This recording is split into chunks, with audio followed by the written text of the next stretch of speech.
السلام علیکم ورحمۃ اللہ وبرکاتہ۔ ناظرین، جیسے جیسے وقت گزرتا جا رہا ہے، اسلام اور مسلمانوں پر کسی نہ کسی طرف سے حملہ کیا جا رہا ہے، کبھی غیر مسلم کی طرف سے تو کبھی ہم مسلمان خود اس حملے میں ملوث ہوتے ہیں۔ ہم مسلمان کس طرح اس حملے میں ملوث ہوتے ہیں؟ ذرا سوچیں، پاکستان سے کوئی عمرہ یا حج کرنے جاتا ہے، اس شخص کو اتنا علم نہیں ہوتا کہ وہ جس مقام پر موجود ہے وہاں کے آداب کیا ہیں۔ میرا آنکھوں دیکھا واقعہ ہے، ایک پاکستانی شخص اپنے بچے کے ساتھ نبی کریم صلی اللہ علیہ وآلہ وسلم کی بارگاہ میں سلام پیش کرنے آیا اور فوراً اس نے بچے کو کھڑا کیا، اس کی تصویر بنانے لگا۔ میں نے اس شخص کو ہاتھ سے روکا اور میں نے دھیمی آواز میں اس سے کہا کہ کیا کر رہے ہو، یہ ادب کا مقام ہے، ایسا نہیں کرو۔ اس نے میری کہاں سننی تھی، تصویر بنائی اور آگے بڑھ گیا۔ اسی طرح آج کل ہمارے پاکستان اور انڈیا کے مسلم یوٹیوبرز باقاعدہ ولاگ بنا رہے ہیں۔ کعبے پر پہلی نظر کی جو فضیلت ہے، اس کا بھی ولاگ آپ کو یوٹیوب پر مل جائے گا۔ پر افسوس ولاگرز نے اس کو بھی فیشن کی نظر کر دیا۔ ہم خود کتنا ادب کرتے ہیں جو ہم دوسروں سے گلہ کریں۔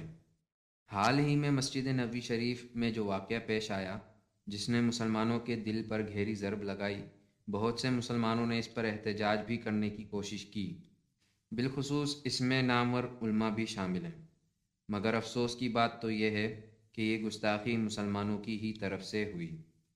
جن کے گھر جبریل علیہ السلام جو فرشتوں کے سردار ہیں، وہ بھی بنا اجازت کے آتے نہیں، اس گھر پر یہ لوگ گاڑیوں سمیت پہنچ گئے۔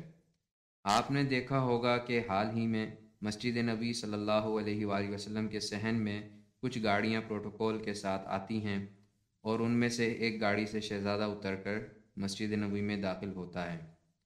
اس پر بہت سے لوگوں نے تبصرہ کیا ہے، کچھ نے کہا کہ یہ بے ادبی نہیں اور کچھ نے کہا کہ یہ بے ادبی ہے۔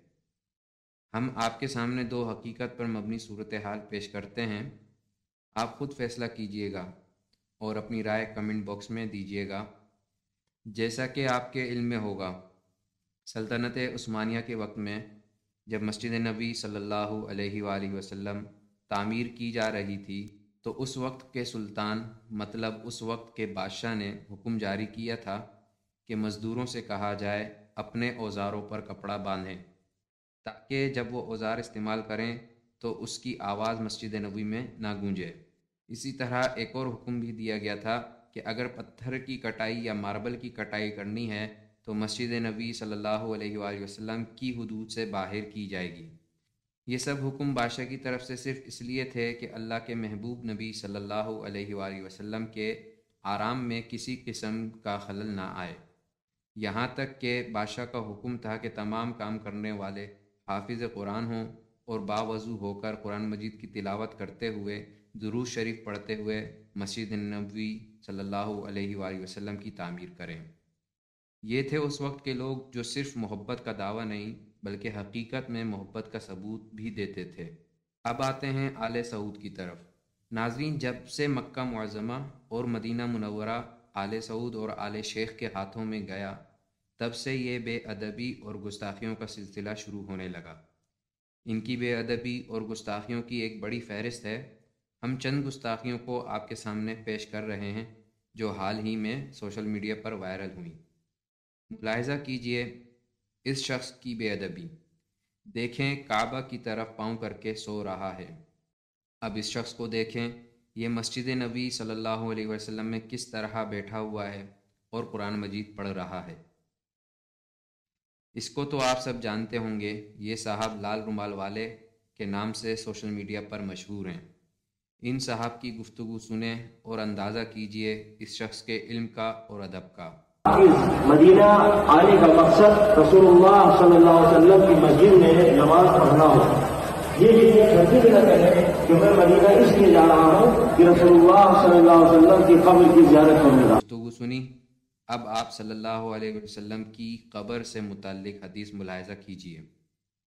حضرت سیدنا ابن عمر رضی اللہ تعالی عنہ سے مروی ہے کہ سرکار والا تبار ہم بے کسوں کے مددگار، شفیع روز شمار، دو عالم کے مالک و مختار، حبیب پروردگار صلی اللہ علیہ وآلہ وسلم ارشاد فرماتے ہیں، جس نے میری قبر کی زیارت کی اس کے لیے میری شفاعت لازم ہو گئی۔